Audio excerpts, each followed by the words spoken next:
শুরুতে জানিয়ে দেব উত্তর ইসরায়েলে হিজবুল্লাহর হামলা, আহত 11। জানিয়ে দেব নেতানিয়াহুকে গ্রেফতারের আবেদন। এছাড়া রয়েছে নেতানিয়াহুর বিরুদ্ধে তাপ দাগালেন বাইডেন। জানিয়ে দেব লেবাননের সীমান্তে কঠোর পদক্ষেপ নিতে প্রস্তুত ইসরায়েল, বলছে নেতানিয়াহু। সর্বশেষ জানিয়ে দেব নরেন্দ্র মোদীকে শুভেচ্ছা বার্তা জানালেন ইসরায়েলের প্রধানমন্ত্রী। উত্তর ইসরায়েলে হিজবুল্লাহর হামলা, আহত 11। লেবানন থেকে উত্তর ইসরায়েলে গোলা ছুড়েছে লেবানন ভিত্তিক প্রতিরোধ আন্দোলন হিজবুল্লাহ। এতে 11 জন আহত হয়েছেন। বুধবার 5 জন কাতার ভিত্তিক সংবাদ মাধ্যম আল জাজিরা এক প্রতিবেদনে এই তথ্য জানিয়েছে। প্রতিবেদনে বলা হয়েছে, ইসরায়েলি সেনাবাহিনীর মুখপাত্র জানিয়েছেন, লেবানন থেকে ছোড়া গোলার সাইরেন সক্রিয় না করেই হারফিসে আঘাত হেনেছে।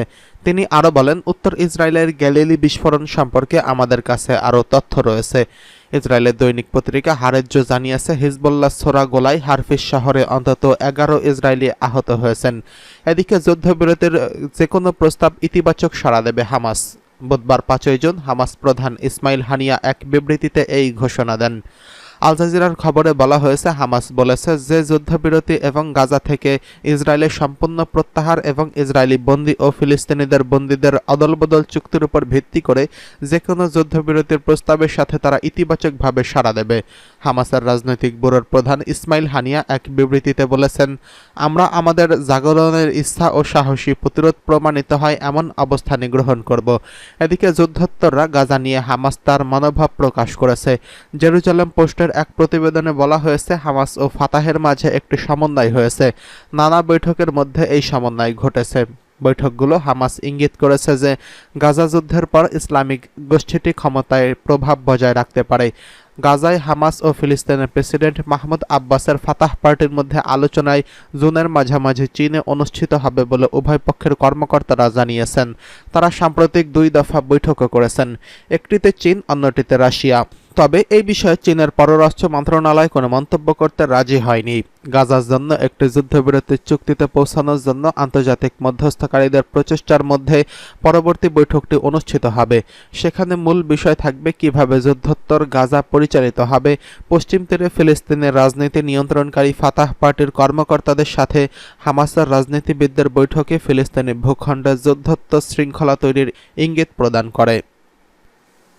এদিকে নেতানিয়াহুকে গ্রেফতারের আবেদন, আইসিসির উপর নিষেধাজ্ঞা আরোপে বিল পাস যুক্তরাষ্ট্রে।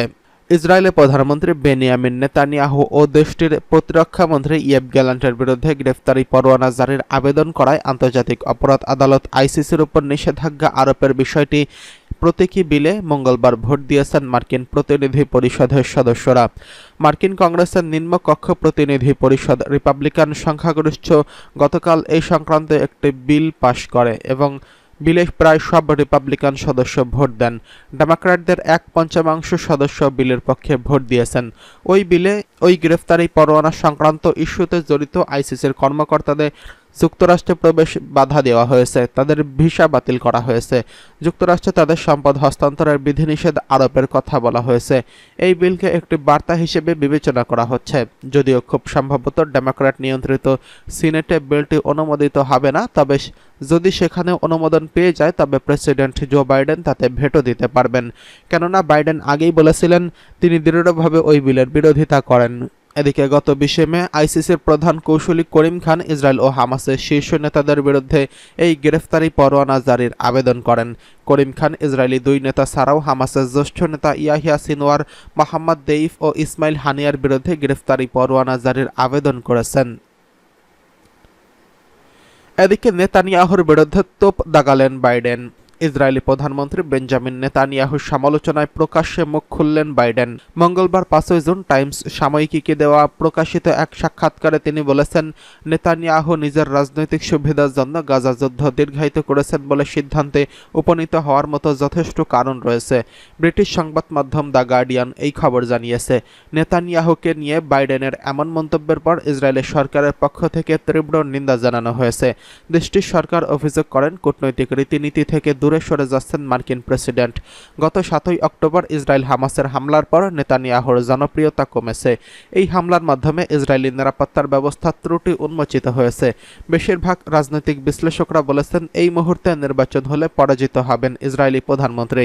পরাজিত হলে বিরোধী আসনে তাকে বসতে হবে এবং দুর্নীতির অভিযোগে শুনানির মুখে পড়তে হবে। কিন্তু যুদ্ধ শেষ না হওয়া পর্যন্ত, অন্তত গুরুত্বপূর্ণ সামরিক অভিযান সম্পন্ন না হওয়া পর্যন্ত নির্বাচন আয়োজিত হবে না। গাজায় একটি যুদ্ধবিরতি সমঝোতার জন্য হামাস ও ইসরায়েলি কর্মকর্তাদের যখন বাইডেন রাজি করানোর চেষ্টা করেছেন, এমন সংবেদনশীল মুহূর্তে এই সাক্ষাৎকারটি প্রকাশিত হয়েছে। যুদ্ধবিরতি নিয়ে বাইডেনের পরিকল্পনা প্রস্তাবের পূর্বে 28 মে সাক্ষাৎকারটি দিয়েছেন তিনি। বাইডেনের কাছে জানতে চাওয়া হয়েছিল নেতানিয়াহুর নিজের রাজনৈতিক সুবিধার জন্য যুদ্ধকে দীর্ঘায়িত করছেন বলে কি তিনি মনে করেন। জবাবে বাইডেন বলেছেন, আমি এই বিষয়ে মন্তব্য করছি না। মানুষের সিদ্ধান্তে উপনীত হওয়ার মতো যথেষ্ট কারণ রয়েছে। এরপর তিনি যুদ্ধের শুরুর পূর্বে নেতানিয়াহুর যেসব অভ্যন্তরীণ রাজনৈতিক সমস্যায় ছিলেন তা নিয়ে আলোচনা শুরু করেন মার্কিন প্রেসিডেন্ট। বাইডেনের মন্তব্য স্পষ্ট করার অনুরোধে যুক্তরাষ্ট্রের নিরাপত্তা পরিষদের মুখপাত্র জন কির্বি বলেছেন, আমি মনে করি প্রেসিডেন্টের ওই প্রশ্নের জবাবে খুব স্পষ্ট ছিলেন তিনি। আমরা প্রধানমন্ত্রীকে তার নিজের রাজনীতি নিয়ে কথা বলতে দেব। অনেক সমালোচক যা বলেছেন সেটির ইঙ্গিত দিচ্ছিলেন প্রেসিডেন্ট জো বাইডেন। এদিকে লেবানন সীমান্তে কঠোর পদক্ষেপ নিতে প্রস্তুত ইসরায়েল, হুঁশিয়ারি নেতানিয়াহুর।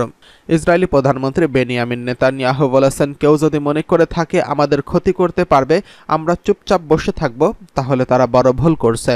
উত্তরাঞ্চলে কঠোর পদক্ষেপ নিতে প্রস্তুত রয়েছে ইসরায়েল। বুধবার 5 জুন দেশটির উত্তরাঞ্চলে লেবানন সীমান্ত পরিদর্শনের সময় তিনি এই মন্তব্য করেছেন। ব্রিটিশ বার্তা সংস্থা রয়টার্স এই খবর জানিয়েছে। সীমান্তের কাছাকাছি কয়েকটি ইসরায়েলি শহর থেকে স্থানীয়দের সরিয়ে নেওয়া হয়েছে। লেবাননের সশস্ত্র গোষ্ঠী হিজবুল্লাহ অঞ্চলটিতে নিয়মিত ড্রোন ও রকেট হামলা চালিয়ে আসছে। চলতি সপ্তাহে এমন রকেটের আঘাতের পর বড় ধরনের অগ্নিকাণ্ডের সূত্রপাত হয়েছে। এতে উত্তর ইসরায়েলে বেশ কিছু এলাকা পুড়ে গেছে। নেতানিয়াহু বলেছেন, কেউ যদি মনে করে তারা আমাদের ক্ষতি করতে পারবে এবং আমরা চুপচাপ বসে থাকব, তাহলে তারা বড় ভুল করছে। উত্তরে একটি কঠোর পদক্ষেপ নিতে আমরা প্রস্তুত রয়েছি। যেভাবেই হোক আমরা উত্তরের নিরাপত্তা ফিরিয়ে আনব। ইরান সমর্থিত হিজবুল্লাহ ও ইসরায়েলের গত 8 মাস ধরে পাল্টাপাল্টি গোলা বিনিময় করে আসছে। গাজায় ইসরায়েলি আগ্রাসন শুরুর পর থেকেই ইসরায়েলি ভূখণ্ডে হামলা চালিয়ে আসছে হিজবুল্লাহ। এদিকে নরেন্দ্র মোদীকে শুভেচ্ছা বার্তা জানিয়েছে নেতানিয়াহু। ভারতের লোকসভা নির্বাচনের টানা 3য় মেয়াদে প্রধানমন্ত্রী নির্বাচিত হওয়ায় প্রস্তুতি নিতে থাকায় ভারতের প্রধানমন্ত্রী নরেন্দ্র মোদীকে অভিনন্দন জানিয়েছেন প্রধানমন্ত্রী বেনিয়ামিন নেতানিয়াহু। বুধবার সামাজিক যোগাযোগ মাধ্যম এক্সের এক বার্তায় তিনি এই অভিনন্দন জানান। এক্স বার্তায় নেতানিয়াহু বলেন, টানা 3য়বারের মতো নির্বাচনে জয় পেয়েছে ভারতের প্রধানমন্ত্রী নরেন্দ্র মোদী। আমি তাকে অন্তরের অন্তঃস্থল থেকে উষ্ণ অভিনন্দন ও অভ্যর্থনা জানাচ্ছি এবং আশা করছি তার নতুন মেয়াদে ভারতের সঙ্গে ইসরায়েলের সম্পর্ক এক নতুন উচ্চতা স্পর্শ করবে। এদিকে ভারতের নতুন সরকার গঠনের জন্য যতগুলো আসন দরকার তার চেয়ে কম আসন থাকলেও নতুন সরকার গঠন করতে জোট সঙ্গীদের সমর্থন পেয়েছে ভারতের জনতা পার্টি বিজেপি।